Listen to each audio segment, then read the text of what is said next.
forhold til information. AIDS betyder hjælp. Min webside er AIDS Evaluator. This is a picture from when I was sitting alone on a train in Turkey in 2005. And the thought that struck me and changed the direction of my life was the need to organize aid better. I took a degree in development and international relationships. I went to the UN, the Parliament, and I was confirmed in my thinking that they are not the solution. I tried to get people to help, but I ended up feeling that if I wanted to persuade people, I needed to show them what I meant, so I made a basic website. Nowhere near as advanced as intended, it's still not. The main purpose to help people find the right aid, to help people find the right aid for them to support. The website has 3 main type of pages. This is the topic page for homeless people seeking assistance in Aalborg, where you can see the available services. It looks different if you wish to help, and it's a different page. This is the city page, from where you can find topic pages. You can get oversight of local assistance, and there may be polls for citizens to vote on the issues that they find most troubling. And it's for different places in the world. So when you click on an organization, you can see relevant information about exactly what the organization actually does, not so much about what it wants to do. And you can also see where it is on a map, which is useful in countries where they don't have street names.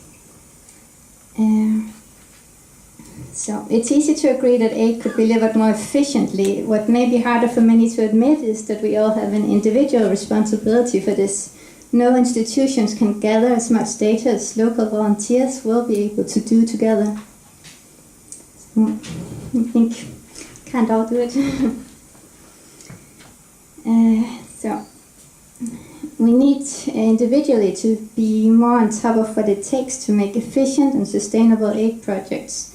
And we can't expect a better world if the foundation is weak, and we need to place more focus on the bricks that we want in our construction process.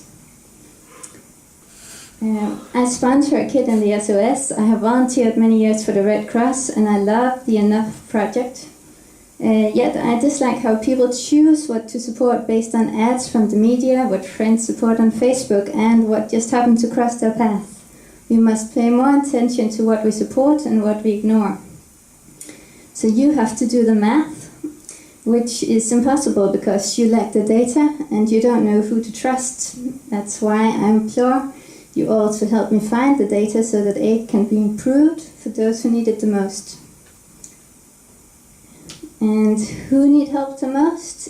That's very much an individual prioritization. It's hard to make a list and decide on what takes priority. Is it war, refugees, slavery, abuse of kids and workers to ensure we get the newest gadgets?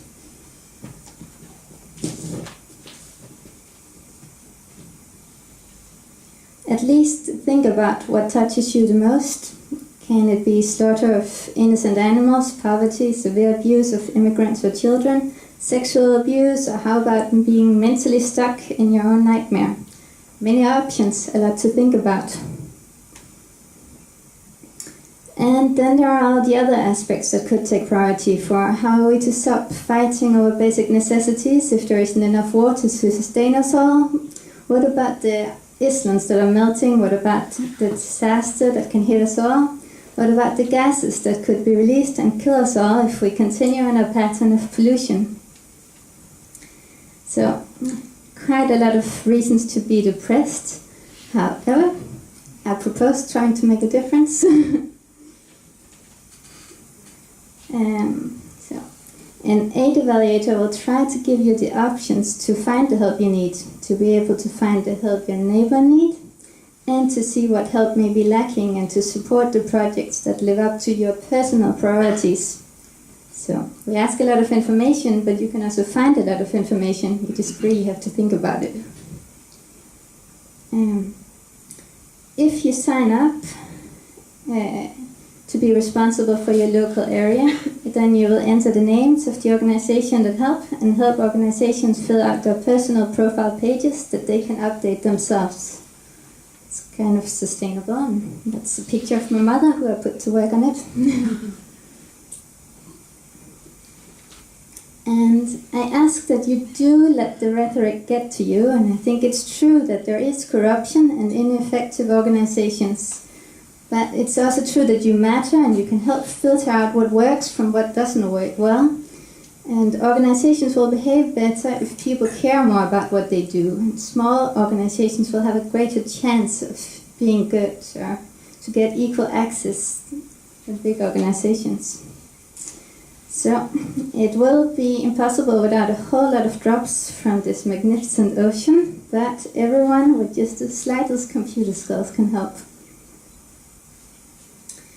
You just need to care and you need to help put the pieces together. If we gather the data, if people work on getting aid to work together, then there are a lot of opportunities to improve aid and to make us all feel better and safe. It may demand a restructuring of priorities, but it is worth trying to figure out. And I don't think we all need to save the world, but I just hope that people will try and not give up and not despair and use the tools that we're giving with the internet. And how everyone around the world have internet no matter where they are. And I'm not asking for money to make this dream of mine come true. I just ask for understanding, your time, goodwill, public support and awareness. That's it. Thank you.